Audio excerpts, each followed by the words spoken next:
আচ্ছা, নৌকোর গতির আগে আমি আরেকটা বিষয় নিয়ে একটু ছোট্ট করে আলোচনা করছি, সেটা হচ্ছে আপেক্ষিক ত্বরণ। কিচ্ছু না, আপেক্ষিক বেগ যেরকম, মনে কর দুটো বস্তু, একটা এ একটা বি। হ্যাঁ, আমি যেমন ভি আর ইউ দুটো বস্তুর বেগ ধরেছিলাম, তো এইখানেও সেইভাবে দুটো বস্তুর ত্বরণ যদি একটা হয় A1 আর একটা হয় A2 এবং একই ডিরেকশনে যদি যায়, তখন একই রকমভাবে বি এর সাপেক্ষে এ এর ত্বরণ হবে তোর A1 মাইনাস A2, একই রকমভাবে এর সাপেক্ষে বি এর ত্বরণ হবে তোর A2 মাইনাস A1, মানে একই জিনিস। ঠিক আছে, সো আপেক্ষিক বেগ আর আপেক্ষিক ত্বরণ ক্যালকুলেশন সেম। এবার তোকে এখানে একটা স্পেশাল জিনিস একটু জানতে হবে। মনে কর অবাধে পতনশীল। অবাধে পতনশীল মানে আমি এটাকে ছেড়ে দিলাম, তাহলে কোথায় পড়বে? নিচে পড়ছে, কোনো বাধা নেই, পড়ে যাচ্ছে। এটা এই ধরনের বস্তুর যে পতন তাকে বলা হয় অবাধে পতনশীল বস্তু।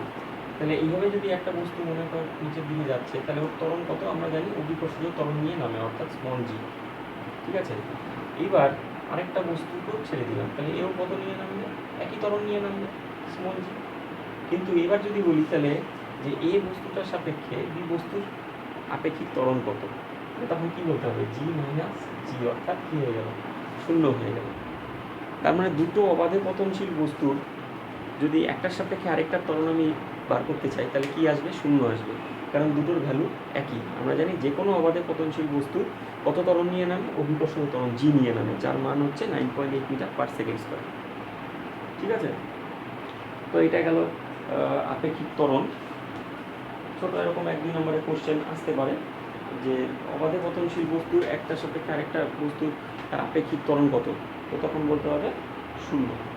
ঠিক আছে, ত্বরণ শূন্য মানে তখন তার মানে ওরা ত্বরণ কখন শূন্য হয়? যদি বেগটা সমবেগ থাকে, অর্থাৎ সমবেগে তখন পড়তে থাকবে, মানে একজনের সাপেক্ষে আরেকজনের, তখন সেটাকে আমরা বলবো সমবেগে পতনশীল। আচ্ছা, এবার যেটা আসবো সেটা হচ্ছে নদী পারাপার। ঠিক আছে, নদী পারাপার কীরকম ব্যাপারটা? মনে কর একটা নদী, সেই নদীটা মনে কর এরকম, নদীটার প্রস্থ হচ্ছে মনে কর এরকম এল, এইটুকু হচ্ছে নদীর প্রস্থ। নদীর প্রস্থ কত? এল, তার মানে মাঝখান দিয়ে জল যাচ্ছে, এই দিকে জল যাচ্ছে, এই জল যাচ্ছে, প্রস্থটা হচ্ছে এল। এইবার নর্মাল অবস্থায় মনে করছি, আমি ধরে নিচ্ছি, যেহেতু মানে ফিজিক্স অনেক অ্যাবস্ট্রাক্ট জিনিস ভাবতে হবে, ধরে নিব নদীতে কোনো স্রোত নেই। এটা সম্ভব না যদিও, কিন্তু আমাকে ধরতে হবে। ইনিশিয়ালি ধরে নেব আমরা নদীতে কোনো স্রোত নেই। সেই অবস্থায় যে নৌকোটা নিয়ে যাচ্ছে, সেই নৌকোটার বেগ আমি ধরবো হচ্ছে ভি, ধরলাম। সেই নৌকোটার বেগ হচ্ছে কি? ভি। সেই নৌকোটা মনে করে এদিক থেকে এদিকে, মানে এক জায়গা থেকে এক পার, এই পার থেকে ওই পারে যাবে। ঠিক আছে, আমাদের দুই রকম জিনিস চিন্তা করতে হবে। এক নাম্বার হচ্ছে সর্বনিম্ন দূরত্ব। সর্বনিম্ন দূরত্ব কীভাবে যাবে? দুই রকমভাবে পার হতে পারে, এই পার থেকে ওই পারে একটা নৌকা দুই রকমভাবে পার হতে পারে। কি? একটা হচ্ছে ন্যূনতম দূরত্বে নদী পারাপার করতে পারে, অর্থাৎ সর্বনিম্ন দূরত্ব অনুযায়ী নদীটা পারাপার করতে পারে। আরেকটা হচ্ছে সর্বনিম্ন সময়ে। ঠিক আছে, আমরা একে একে করে আসবো। প্রথমে আসবো হচ্ছে সর্বনিম্ন দূরত্বে। ওকে, আচ্ছা, তাহলে এইটুকু জানলাম যে নদীটার প্রস্থ হচ্ছে এল এবং স্রোতহীন অবস্থায় নৌকার বেগ হচ্ছে ভি। এইবার যদি স্রোত না থাকতো, তাহলে তো সরাসরি আমি নৌকাটাকে একদম এইভাবে চালনা করতাম, সরাসরি এইভাবে পৌঁছে যেত। ঠিক আছে, কিন্তু সমস্যাটা তো অন্য জায়গায়, স্রোত তো থাকবে, তো তখন সেক্ষেত্রে কেসটা অন্যরকম হবে।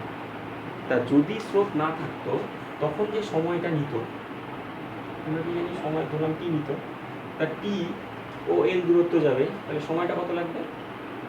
এল বাই ভি। ভিটা হচ্ছে নৌকোর বেগ স্রোতহীন অবস্থায়, এলটা হচ্ছে প্রস্থ, তাহলে টি মানে সময় কত লাগবে? দূরত্ব বাই বেগ, কারণ দূরত্ব বাই বেগ, বেগ মানে হচ্ছে আবার ডিস্টেন্স বাই টাইম, তাহলে ডিস্টেন্স টাইম আসবে। তাহলে দূরত্বকে যদি বেগ দিয়ে ভাগ করে দিই, আমাদের কিন্তু আমরা কী পাবো? সময় পাবো। তাহলে স্রোতহীন অবস্থায়, যদিও এটা সম্ভব না, স্রোতহীন অবস্থায় যে সময়টা লাগবে এপার থেকে ওপারে যেতে, সেটা হচ্ছে এল বাই ভি, যেখানে এলটা হচ্ছে নদীর প্রস্থ আর ভিটা হচ্ছে নৌকোর বেগ স্রোতহীন অবস্থায়। এইবার দেখ, আমাদের কাউন্ট করতে হবে স্রোতের বেগ, কেননা স্রোত তো থাকবেই। এখন মনে কর স্রোতের বেগ হচ্ছে এইদিকে এবং তার বেগ হচ্ছে ই। তাহলে স্বাভাবিকভাবে যখন এইভাবে যাচ্ছিল তখন কোনো আমি বলছি স্রোতীয় অবস্থার বেগ ছিল ভি। এবার যদি ইউ হয়ে যায় তখন তো স্রোতের সাপেক্ষে আমাদের নৌকোর বেগ বার করতে হবে, তাই না? তাহলে স্রোতের বেগ যখন আসবে তখন স্বাভাবিকভাবে কিন্তু একটা লব্ধি বেগ চলে আসবে, অর্থাৎ আপেক্ষিক বেগ কিন্তু চলে আসবে। ঠিক আছে, তখন সেটা কিরকম হবে? এদিকে যাচ্ছিল, আমি যদি আবার নতুন করে ছবিটা আঁকি এরকম দাঁড়াবে। এই হচ্ছে নদী, তো এইটা হচ্ছে স্রোতের বেগ ইউ, আর এইদিকে যাচ্ছিল হচ্ছে নৌকোর বেগ ভি। তাহলে এইদিকে আমি এইদিকে ধরতে পারি ইউ, একই ডিরেকশন তো সেম, আর এদিকে হচ্ছে ভি। তাহলে তখন এদের লব্ধি কোন দিক বরাবর হবে? এই দিক বরাবর হবে। কথাটা বুঝতে পারলাম? এটা মনে কর ডাব্লিউ লব্ধিটা। তাহলে স্রোতের সাপেক্ষে যখন আমি মানে এদের লব্ধির বেগটা যখন হবে তখন কিন্তু আর সোজাসুজি যেতে পারবে না, কারণ নৌকোটা এভাবে যাচ্ছে, স্রোত এদিকে যাচ্ছে, তাহলে লব্ধি বেগটা কোন দিকে চলে যাবে? এদিকে চলে যাবে। তো এটা হচ্ছে নর্মালি তখন নৌকোটা আর আড়াআড়িভাবে যেতে পারবে না, এটাকে বলা হচ্ছে আড়াআড়ি যাতায়াত। তখন তাকে কোনাকুনিভাবে যেতে হবে। ঠিক আছে, সেই ক্ষেত্রে মনে কর এর সাথে যদি আলফা কোণ করে তখন ট্যান আলফার ভ্যালু কত সেটাও বার করতে পারবো, তাই না? এবং শুধু তাই না, একটু আগে দেখলাম 290 ডিগ্রি ছিল, তাহলে লব্ধি বেগটা কী হয়ে যাবে? Q square. একটু আগে আলোচনা করলাম এরকমই আসে। আর ট্যান থিটা আসবে কি? থিটাটা এর সাথে দেওয়া হয়েছে, তাহলে ট্যান থিটা আসবে হচ্ছে ইউ বাই ভি। ঠিক আছে, যদি আমি এটাকে সরি এখানে তো থিটা ধরা হয়নি, এটা আলফা ধরা হয়েছে, তাহলে tan alpha equal to U by V. এটা হচ্ছে যখন স্রোত থাকবে। এবার স্রোত আছে, ঠিক আছে, সবই আছে। এবার হচ্ছে আমরা দুটো কেস ধরবো। এক নম্বর কেস হচ্ছে ন্যূনতম দূরত্বে নদী পারাপার। আচ্ছা, ন্যূনতম দূরত্ব কখন হবে? যখন ন্যূনতম দূরত্ব তখন হবে যখন এটা যদি নদী হয় আমরা যদি ঠিক এইভাবে যেতে পারি, সেটা হচ্ছে ন্যূনতম দূরত্ব। তাছাড়া কোনাকুনি গেলে দূরত্বটা কী হয়ে যাবে? বেশি হয়ে যাবে। তার ন্যূনতম দূরত্ব মানে হচ্ছে একদম আড়াআড়িভাবে যেতে হবে, সোজাসুজি। এখন আড়াআড়িভাবে কীভাবে যাবে? আমরা জানি যে স্রোতের বেগ এদিকে, তাহলে আমি যদি এইভাবে রওনা দিই তাহলে তো লব্ধি তো এদিকে চলে যাচ্ছে। তাহলে আমাকে রওনা দিতে হবে কোন দিকে? আমাকে রওনা দিতে হবে এই ডিরেকশানে। আমরা যদি এই ডিরেকশানে রওনা দিই তাহলে স্রোতের বেগ এদিকে আছে, তখন তার লব্ধিটা হবে এই বরাবর। তাহলে এখানে এইটা হচ্ছে স্রোতের বেগ ইউ, এটা হচ্ছে স্রোতের বেগ তো ইউই ধরা হয়েছিল, তাই না? স্রোতের বেগ ধরা হয়েছিল ইউ, ঠিকই আছে।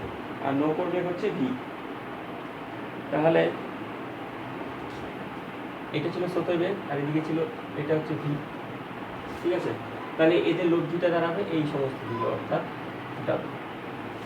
এইদিকে আমাদের যেতে হবে। তাহলে সেই হিসাবে আমি ধরলাম যে এইটা যদি থিটা হয় তাহলে নৌকার যে বেগটা তার এই উপাংশটা কত হবে? এই যে বিভাজন লাগবে, ভেক্টরের বিভাজন, যেদিকে থিটা সেই বরাবর হচ্ছে কস থিটা। তাহলে এই বরাবর হচ্ছে উপাংশ হচ্ছে ভি কস থিটা, আর এই বরাবর হবে ভি সাইন থিটা। এটা ভেক্টরের বিভাজন যে ভিডিওটা দিয়েছি ভালো করে দেখবি, বই পড়বি। তাহলে এই বরাবর হচ্ছে ভি কস থিটা, এই বরাবর ভি সাইন থিটা। এই ভি কস থিটা উপাংশটা কী করবে? নৌকাটাকে এই অভিমুখে নিয়ে যাওয়ার চেষ্টা করবে। আর ভি সাইন থিটা যেহেতু এই ডিরেকশানে, এটা কী করবে? স্রোতের যে বেগটাকে সেটাকে কিন্তু কী করার চেষ্টা করবে? মিনিমাইজ করার চেষ্টা করবে বা প্রতিমিত করার চেষ্টা করবে। ঠিক আছে, তাহলে দুটো উপাংশের কাজ কি? ভি কস থিটাটা হচ্ছে ওকে ওই পারে নিয়ে যেতে সাহায্য করবে, আর ভি সাইন থিটাটা হচ্ছে স্রোতের বিরুদ্ধে নিয়ে যেতে সাহায্য করবে। তার মানে ইউ ইকুয়াল টু, তার মানে যদি আমি প্রতিমিত করার ব্যাপার থাকে তখন এই যে স্রোতের বেগটা সমান হয়ে যাবে এর সাথে, অর্থাৎ ইউ ইকুয়াল টু সাইন থিটার সাথে। আর ভি কস থিটাটাই হচ্ছে লব্ধি বেগটা তার সাথে সমান হবে, অর্থাৎ ভি কস থিটা। ঠিক আছে, কথাটা বোঝা গেল? তাহলে এই যে বেগটা, নৌকার বেগটা, তার দুটো উপাংশে ভাগ করলাম, একটা হচ্ছে ভি কস থিটা, একটা v sine theta. V cos theta উপাংশটাকে উপাংশটা নৌকোকে আড়াআড়িভাবে যেতে সাহায্য করবে, আর ভি সাইন থিটাটা হচ্ছে স্রোতের যে বেগটা সেটাকে প্রতিমিত বা হ্রাস করার চেষ্টা করবে। ঠিক আছে, তো এইখান থেকে আমরা যদি মনে কর এটা 1 এটা 2, তাহলে মনে কর আমি 1/2 করলাম, তাহলে কত হচ্ছে? 1/2 মানে হচ্ছে তো ইউ বাই ডাব্লিউ, তার মানে V sine theta by V cos theta. এটা গেল, তাহলে ট্যান থিটা ইকুয়াল টু কি আসছে, ইউ বাই ভি। এখান থেকে ট্যান থিটাও বার করা যায়, ইউ বাই ডাব্লিউ আসছে। আচ্ছা, কিন্তু আমাদের বার করতে হবে থিটা। সো থিটা এখানে যদি ট্যান থিটা ইকুয়াল টু এত হয়, তাহলে theta equal to tan inverse U by W, তাও বার করা যাবে। কিন্তু আমাদের এখানে তো আর ডাব্লিউটা গিভেন না, ডাব্লিউটা তো আমরা জানি না, আমরা জানি শুধু ইউ আর ভি। তাহলে আমাদের কিন্তু আনতে হবে কার সাপেক্ষে, ইউ আর ভি এর সাপেক্ষে কোনটা আনতে হবে, ঠিক আছে? তো সেটা হচ্ছে এখান থেকেই পাবো আমরা, এখান থেকেও পেতে পারি। সাইন থিটা মানে হচ্ছে ইউ বাই ভি, তাহলে থিটা হচ্ছে তো tan inverse U by V, এটাও আনা যেতে পারে, ঠিক আছে? ডিরেকশনটা এইভাবে আনলেও হবে, ওকে? আচ্ছা, এইবার তাহলে এটা, তাহলে কিন্তু আমাদের এইটা করার দরকার নেই।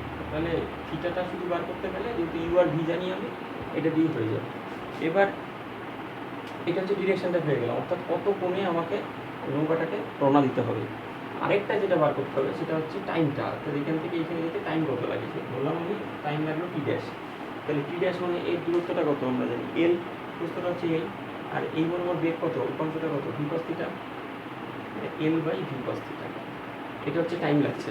এবার এই টাইমটা কখন কম লাগবে, তাহলে এটা এইটুকু গেল হচ্ছে ন্যূনতম দূরত্বে নদী পারাবার, আর এখন আসবে হচ্ছে ন্যূনতম সময়,